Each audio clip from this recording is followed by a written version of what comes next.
Good morning, everyone. Welcome to Catalyst Energies. My name is Dee.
Oh man, I wonder how much of that was actually caught because it looks like that the audio capture was not on. So let's go over this again. Welcome to Catalyst Energies. My name is Dee. Thank you for joining me. I'm so grateful that you're here and that I'm here and I managed to figure out my technological deficiencies. So welcome to the Daily Medicine Transmission. It is February 4th. 2021. We are at the third quarter moon, which means that it is squaring the sun and marks the beginning of the last quarter of this lunar cycle. And if you remember, God, it feels like ages ago that this lunar cycle started with a new moon in Capricorn, with the Sabian symbol of a woman entering a convent, the part of us that is internalized and receptive, committing to a transcendent goal, committing to learning about not only ourselves, but our connection to source and divine source. So we're coming into the last quarter of this cycle now. The moon is still in Capricorn, Scorpio. The moon is still in Scorpio and is going to get darker and darker as we move towards our next new moon, which is on the 11th of February. It is in Aquarius, so much Aquarian energy. Obviously, with Mercury retrograde, the sun, obviously, Venus, Jupiter, and Saturn, and the asteroid Pallas Athena, all in Aquarius. It also marks the beginning of the Chinese New Year, which is 2021 is the year of the metal ox. And so when I do the new moon astrology report, I'm going to talk a lot about that because I've been starting to incorporate that into what is my primary astrological modality, which is Western astrology. So bringing in all these different aspects can just make a much broader and thorough symbolic picture. So keep an eye out for that. If you subscribe to the channel, then and hit the notification bell, then you know when I upload content, especially like that. So speaking of Journey, the track that you heard at the beginning, that is actually the name of the track, which is Journey. And you can find everything that you need in the description box below about that artist and their other music, as well as all of the social media aspects for Catalyst Energies and the website if you're interested in booking a reading, astrology, intuitive energy readings, Reiki treatments, attunements, and spiritual counseling. So all of that is on the website. And if you feel so called to donate to this work, that would be much appreciated. These are my offerings, these daily transmissions, so they are at no charge and I have no subscription fee. And this channel is not monetized. But if you do feel called to donate, that would be appreciated. That's also in the description box how to do that. Okay, all of the publicity stuff out of the way. Let's talk about the astrology for today. Moon in Scorpio, squaring the sun in Aquarius. Oh, these fixed squares have been interesting, to say the least. There has not been a lot of leeway here with these fixed energies in square and opposition to each other. So we're talking about Scorpio, fixed water, Aquarius, fixed air. The full moon was in Leo, so fixed fire, and Taurus, fixed earth. We have Mars, we have Uranus, and we have Black Moon Lilith. And this archetype of the dark feminine and our unresolved shadow unintegrated shadow is very strong right now and has made its way to the top of my awareness, at least. And it seems to me that it continues to come up. So yesterday I heard something that blew my mind. Okay. It was a different podcast that I listened to named Tori Says. Whew. Man, this is a woman that is worth listening to. And I'm going to link her in either the comments or the description box, her YouTube channel. And she streams on Twitch as well. But one of the things, there is so much overlap in so many different messages right now that really have to do with about going into the shadow and integrating our own shadow aspects in order to become a whole person. And this is becoming so much more apparent and unavoidable, especially now with the moon in Scorpio. It has brought it back around to a very personal and it's just very personal and close to us in terms of the shadow realm. Scorpio is the shadow realm. The 8th house is the shadow realm. And it's in the course of our relationships that we actually access our own shadow the most. And so all manner of relationships, our romantic relationships, our domestic relationships, our business relationships, the relationships with just anybody in the collective sense. The shadow is accessed through the communion that we have with each other. And this is why the 8th house is such a strong and really tricky place to be. And this is really what we're facing right now. And this message continues to come back up. And so in this podcast yesterday, she was also bringing attention to the same themes, just she's talking about Jungian psychology and depth psychology. This is all about the shadow work and integrating it, and talking about how taking responsibility for our shadow is how we are able to step into, an integrated version of ourselves, and the pitfalls of when we don't do this, and how it manifests into things like, totalitarianism and fascism and genocide, to name a few things, and how when our shadow is unresolved and we do not integrate it into ourselves, each individual person, we then project it out into the world, and it manifests in scapegoating and not taking responsibility for our own shadow self. And so these themes keep coming around. But one of the things that she brought up that just blew my mind, she was talking about the use of AI that feeds off of this Black Moon Lilith, this unresolved shadow that we have that also wants to be in power, this dark feminine aspect of everybody that wants to be and pull in power. And she was referencing about AI and how AI and big tech and the media play off of this and manipulate us with our unresolved shadows and use it to their advantage to control us socially and culturally and spiritually. And one of the things she said that just blew my mind was just like, do you notice that all of these tech and AI type of devices, Alexa, Siri, Cortana, they all have names that are feminine, women specifically. And it just blew my mind. And there's a seduction here that pulls us in. And we become, rather than integrating the shadow with the light and becoming a whole person that can take responsibility for our own journey, these aspects play off us. They seduce us. It's like an addiction and an intoxication that they provide. And then these, especially AI, it's being used against us, even as I post on a platform that is basically being run by an AI algorithm, YouTube and Facebook and all these other aspects.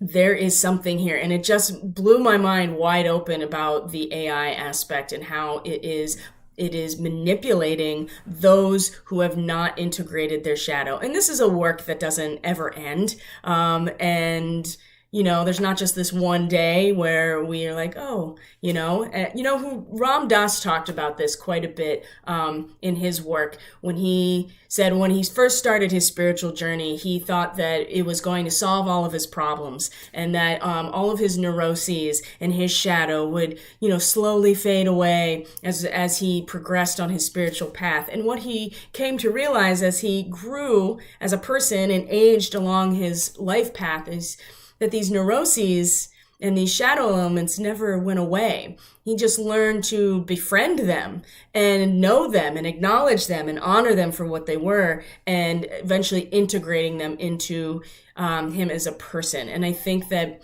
it's pretty clear based on my reading and the transmission we're about to have here that we still aren't getting it collectively. Now, many of us are, and we've been doing the work, but we can't do the work for everybody, right? We all, each individually, eventually have to go through this process, and collectively, we're not there yet. And that's very evident in what is transpiring outside of us. And until we can circle back,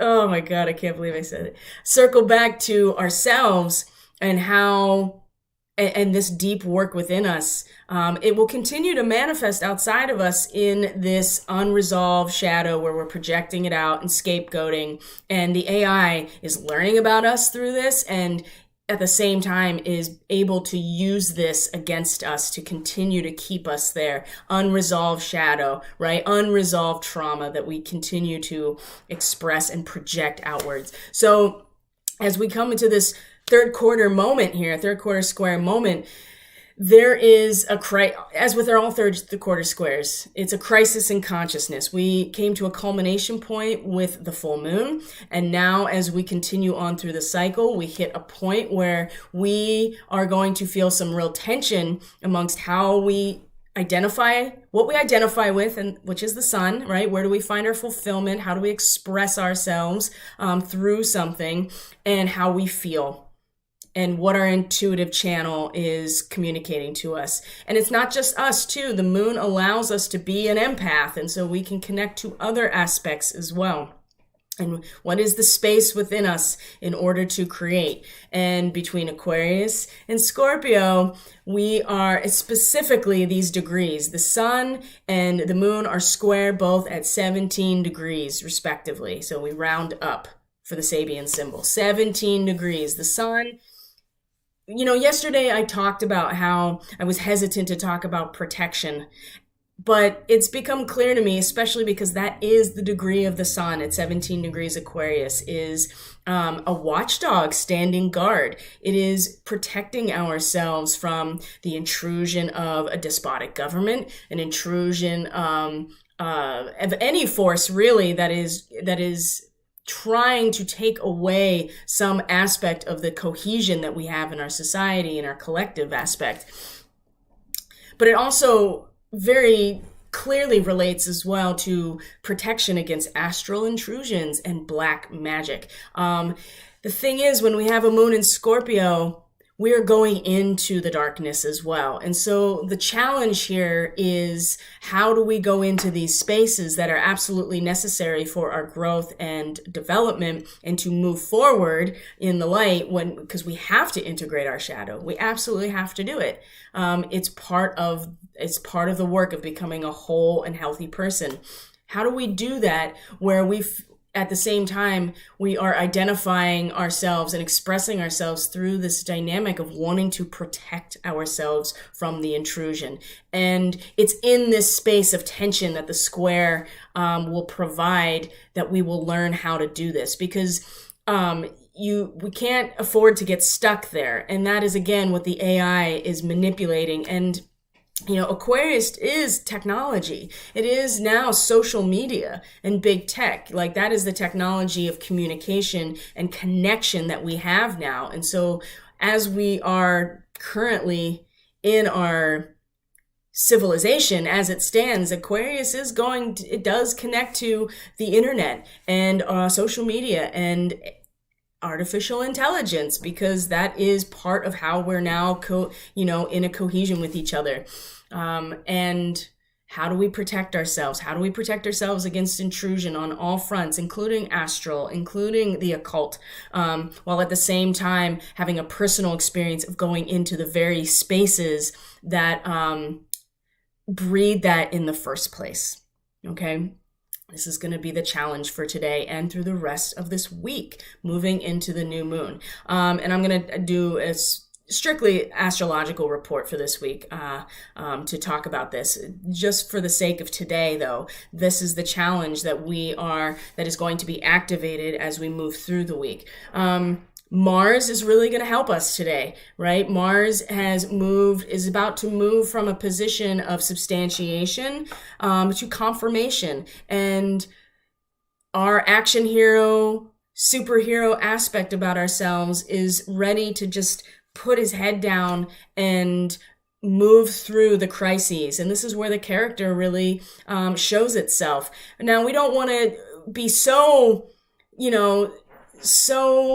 wrapped up in that role that we don't allow ourselves the ability to, again, sink into these spaces. This is where, you can see right here, this is where the opposition really comes into play. We find the fulcrum here with the moon in Scorpio, which is, at that degree is the shift over from the communion to the faith. It's interesting that faith as an archetypal, construct is connected to Scorpio and not in other aspects, like maybe Sagittarius. We would think faith would be there because we're talking about dogma and religion and truth, or even in Pisces, because that is universal law. That is the culmination of all that ever has been and ever will be, the Akashic records, divine source.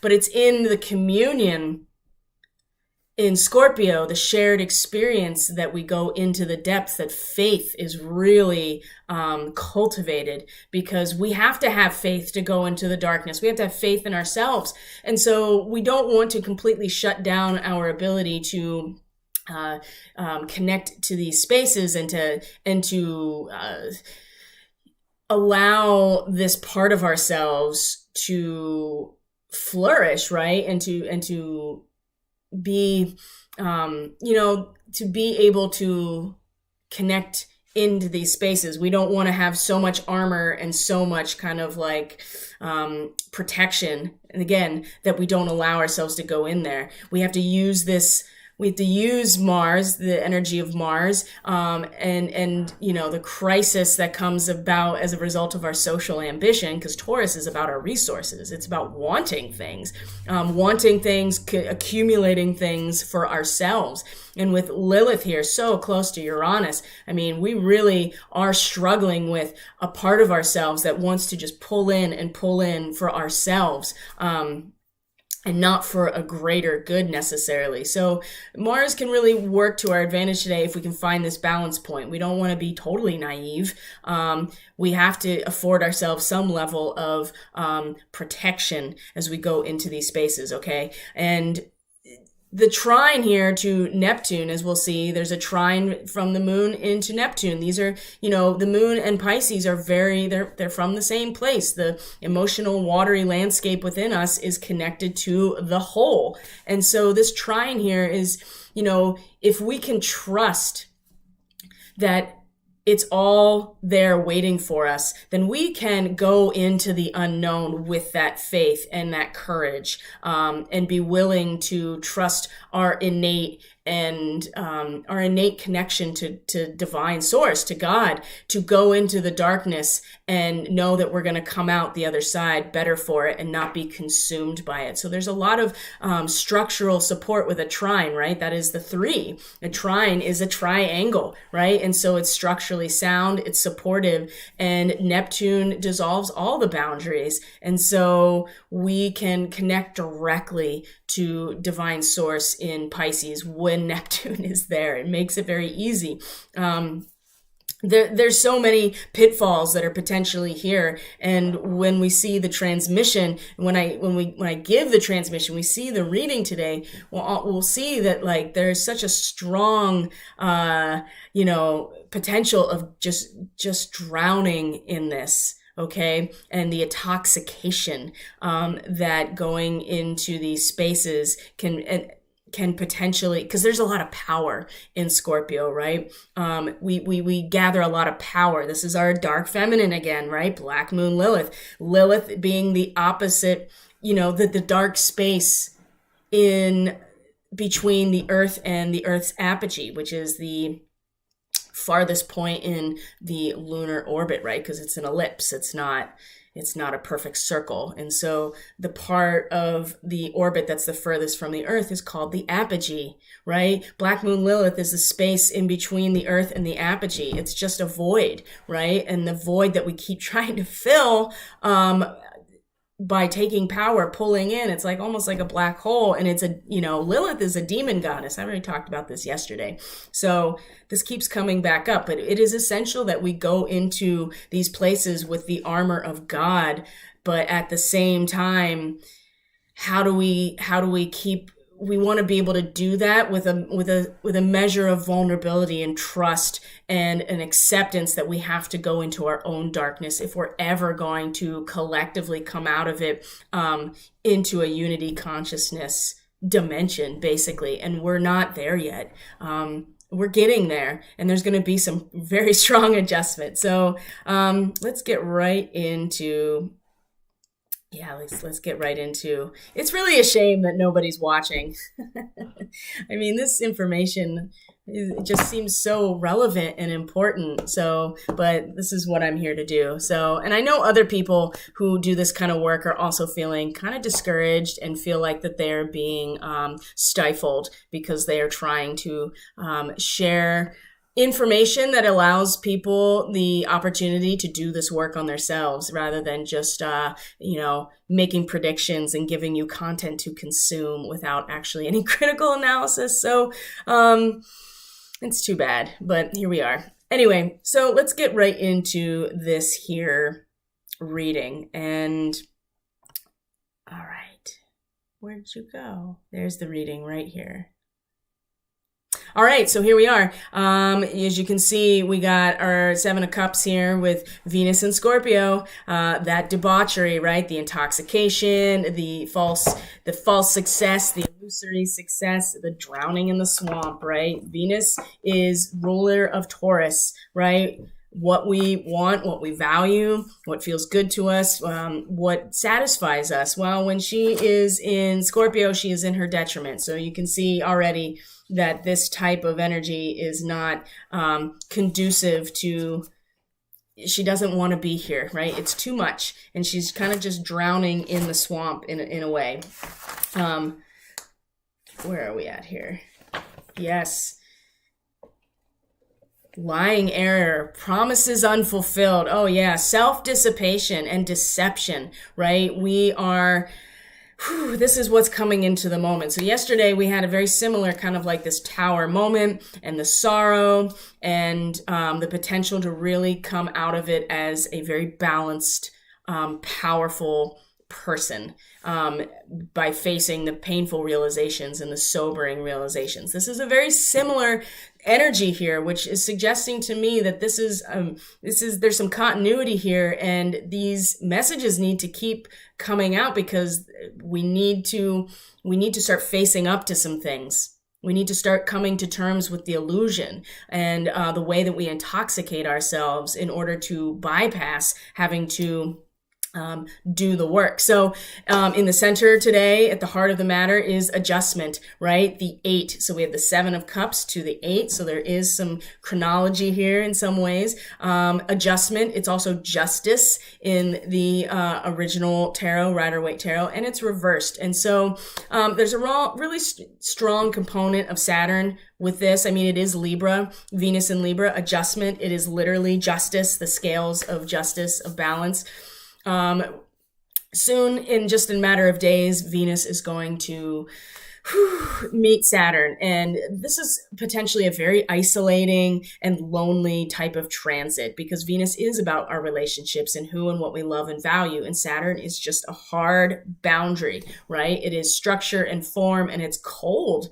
And you can see with this adjustment, when we see it up close, it's got a lot of metallic cold, angular energy. It is objectivity and honesty, but it's not going to be received very well. This reversal is an internal adjustment for sure, and also a real resistance to it. It's not going to be received as well when we're coming into the moment completely intoxicated by all of these false illusions and just drowning in the swamp, so to speak. So we got some, the panda is back, so creating sacred space, really important. We got the lookout at the top of our awareness, number 17. So there is our sun. We have the Akashic Library, number 2. There is our moon in Scorpio, getting down into, especially trine with Neptune, right, in Pisces, getting down into the root of who we are at a soul level, and understanding not just our light, but our shadow. And ultimately where we're headed is change. Harmonious, natural change, the give and take, the 2 of discs. You know what I mean? A natural change in what? The material reality. So let's go into it very specifically here so we can look at these images. All right, the 7 of Cups. Look at this. This is not the first time we've seen her. Venus in the third decan of Scorpio. This is the hardest decan of Scorpio because you really, at this point, are having to, there's no getting around what we've learned. And Venus wants to feel good. She wants to be satisfied, surrounded by beautiful things, and it's not very beautiful. It's very truthful. It's very honest. In the last decan of Scorpio, you are seeing under the surface to what's really happening. And it's dark. It's very dark. But at the same time, where we end up is Sagittarius, which is truth and alchemy. So there is something to be said for all of this. But coming into the moment, like I said, the intoxication, false illusions, right? Who are we listening to? Who are, what is it that we are dissipating our own energy by getting stuck in the shadow, right? You can see that it's all slimy and stagnant, and the petals of the lotus flowers are wilted, right? There's no shortage of moisture, that is for sure. And so it's just dripping with all of this feeling and debauchery, right? The 7 of Cups, there's all of these options here, but none of them are really, they're really not leading us to where we want to go. We're just drowning in all of the false illusions. So who are we listening to? Who's giving us a sense of false hope? Who is, how are we trying to appease our senses as we get deeper deeper into the swamp? It is not a happy place to be. This is where, addiction is in the Pisces archetype, right? But the actual act of intoxication is right here. So what is it that we are intoxicated, and you can be addicted to lots of different things. It's not just substances. I just had this conversation with somebody. You can be addicted to actions, certain states of mind. I mean, where are you getting your dopamine hits, right? There we go back to the AI and the way that the tech industry, social media, and mainstream news, for instance, how they manipulate everything in order to give us these neurotransmitter hits through all of these platforms. But ultimately, they serve us in a way that looks like this. We're just drowning, and like it's all slimy and weighed down, and it's not clear, right? It's not clear. So that's where we're coming from, okay? Coming from this moment. So here's adjustment reversed. So number 8, right? We go from 7, which is the fall from grace. Number 8 is the divine intervention. And in this case, we are talking about justice, right? We're talking about fairness and adjustment. Venus in Libra with a hard Saturn. You can see here, even though it's reversed, you can tell that there is a scale here that is balanced. In the center is 2 hands holding a sword, okay? That going down the middle, objectivity, honesty, right? Uncompromising honesty and objectivity. There's no way around this one. And it's a harmony. When you get to this point, it's harmony between reality and our instinct, right down the middle. It's balanced and a realization of cause and effect. This is not going to be well received with it being reversed like this, but even so, it's still going to be at the heart of the matter. We have to accept. And some people aren't going to accept, and this is why it's reversed. And it's going to be a hard acceptance, but it's still going to be here. There is an adjustment that is taking place as a result. You cannot live in that debauchery forever without some serious consequences. And these are the serious consequences. The adjustment will be made. And change is going to happen on a material level that is harmonious, right? Is natural change as a result of this adjustment, okay? Now, at the top of our awareness here is the lookout. Number 17, the ship is burning, but we're like, okay, what is going on? This is the sun, right? How do we protect ourselves? How are we looking out for ourselves and those that we are responsible for in Aquarius, the collective? We don't want to get caught in the actual fire, and we certainly don't want to drown when the boat completely and the ship completely falls apart and sinks. So we are protecting ourselves. We are having a perspective that is seeing out into where things could go and where we can go as well. So this is the sun, right? And this is the top of our awareness, our fulfillment in some ways of our personality and expression, right? We are looking out, and we need to be looking out to a certain extent. And we need to create a space we need to create a safe space. That's really what it comes down to. And we'll see that with the panda, right? I'll just show it to you right now. Here's the panda, came out again, same exact location. Create a sacred space for yourself. We need to create this space that allows us to protect ourselves from intrusion as we go into the depths of who we are. And if we try to do this shadow work without protection or looking out and seeing where what's going on and where we can go next and being aware of the fact that the ship is burning underneath us, if we're not able to do that, then we're going to go down with the ship. We will. And maybe that adjustment is what happens. But if we are able to look out, we're able to see and be ready for when that adjustment does happen, which is the ship burning and sinking, and create a sacred space for ourselves, we can go into the depths and really address ourselves. This is difficult work, okay? So that's the lookout. And when it comes to where we're rooted, here's the Akashic Library. Number 2, going down into the depths of not only who we are in our psyche now, but in our Akashic record, past lives, future potential, how we're connected to other people. We're getting down into the real bowels of who we are and what our shadow, where it comes from. Unresolved trauma, right? Basically, feeling the situations where we feel disempowered are the places that our shadow, that is our shadow, right? Where we feel disempowered. And so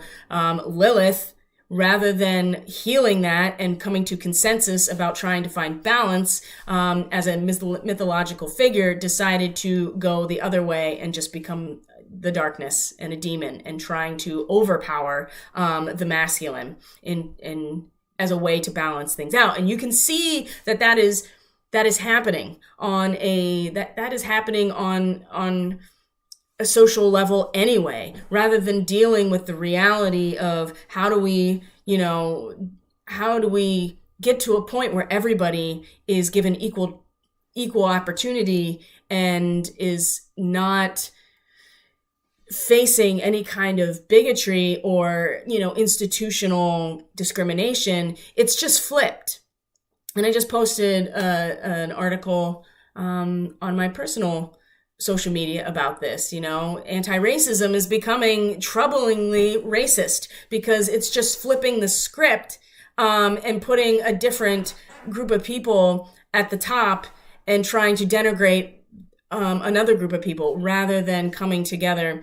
And this is a big projection of shadow unhealed. Okay. And so at the root of this energetically, if we can connect to this, means going into the deep darkness of who we are, into the depth, into the bow, going under, and really learning about who we are and our unresolved shadow. And this could be past lives. This could be ancestral karma. This is hard work. And this is why, spiritual counseling and energy work and intuitive readings, QHHT, those types of modalities they're so important right now, because traditional psychology is not going to be able to address these things when you have ancestral trauma, right? When you are connected to the morphogenetic field of your ancestry, or even just past lives in different time periods, different star systems, whatever.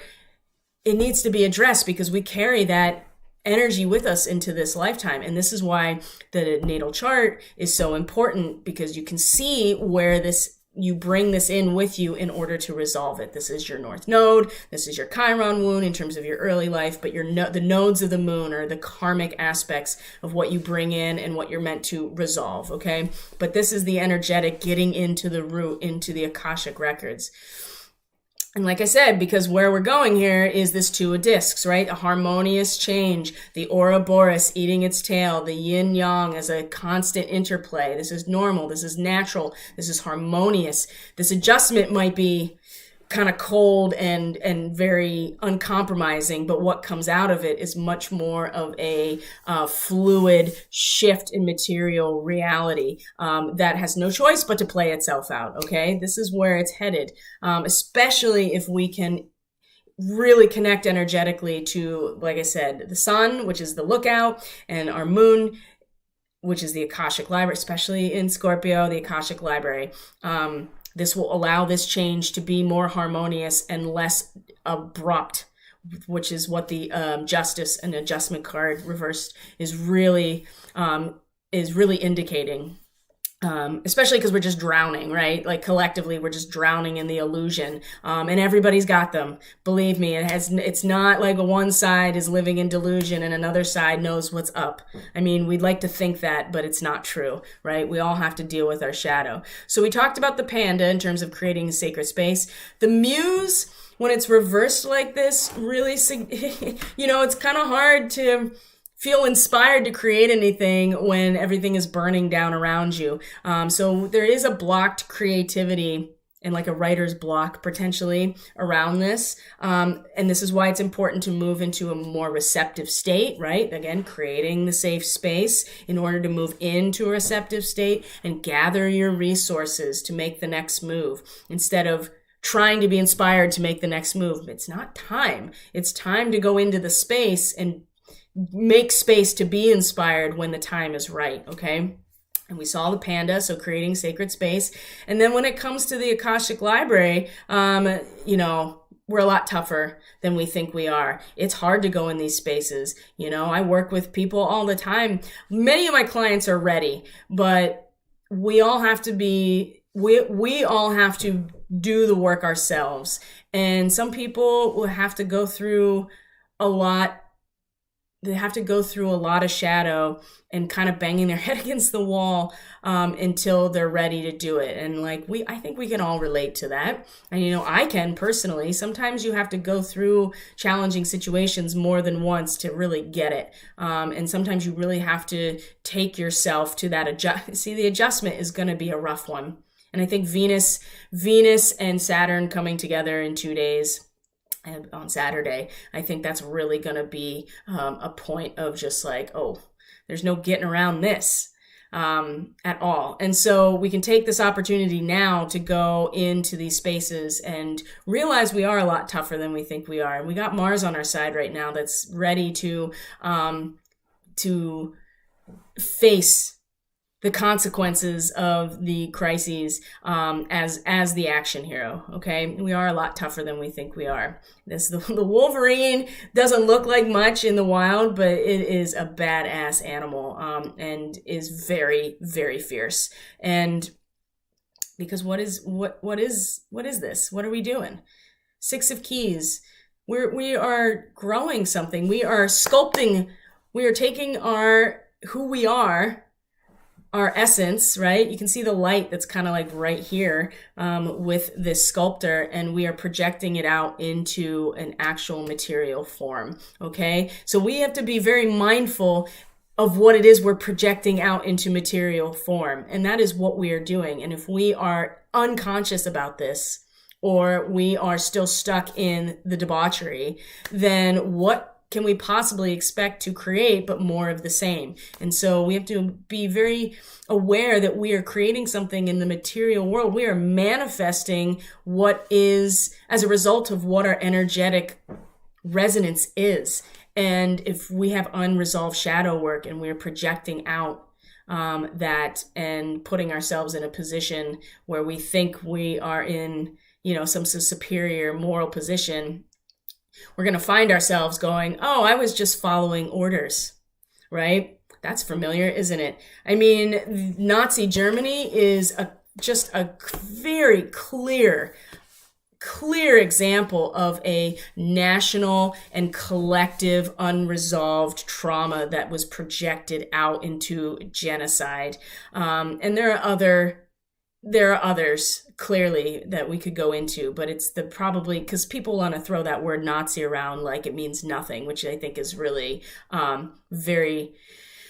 it's just a shame, really, because again, and that's one of the manipulative techniques, right? Just throwing that word out, or racist, right? Throwing that word around like it means, why don't you just like take the meaning right out of it by using it for anything? So we are, in fact, projecting out into material form that which is residing within us, and we have to be aware of that. And if we don't want to keep projecting our own shadow, then we better get in there and start dealing with it. So that's the transmission for today, guys. I hope that you are doing well. Meg says shadows coming up left and right. Woo, boy, it's true. I mean, it really is. And it's, we all have to deal with it. One of the things that I heard too yesterday that really struck me, and it's something that I really speak to as well, is the fact that when we meet somebody or we interact with somebody online, or any kind of interact with their profile or whatever. And if we have an immediate kind of just like, ugh, sometimes there's a reason for that. Sometimes we have this intuition that's just like, oh, something's not right with this person. But a lot of times too, what it is that it is really just triggering that part of ourselves that we don't,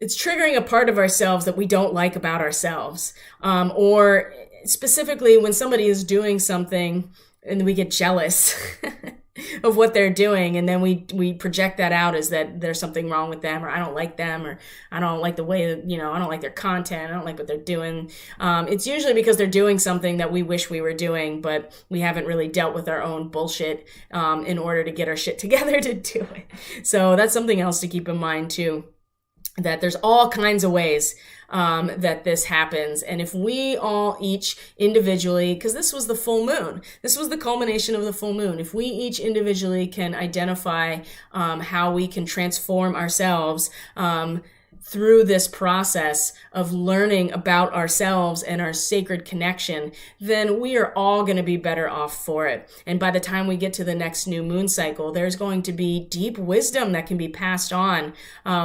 And the year of the metal ox is absolutely going to be way more boring than 2020, that's for sure, in terms of really, it's all about the fruits of our labor in some ways. It's about putting the effort in. It's about determination. The ox is a work animal.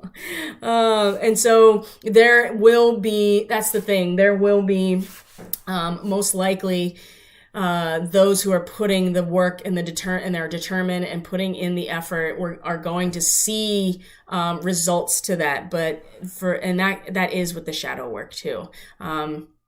But right now we're being offered big time to do this work, and it's right on the surface. And there have been, the Schumann is starting to spike again. So, I mean, there's a lot of assistance for this process, but the toxicity that we all are witnessing, regardless of where you find yourself politically or socially or anything, is pretty stark. So I think we all could stand to take a step back and be like, where is my shadow? What can I work on so I can be a better version of myself? So that's it, guys. Thank you for being here. Appreciate all of you so very much. I love you. If you're interested in booking a reading, you can go to the website. And I already did my spiel at the beginning of the video. So you know what to do.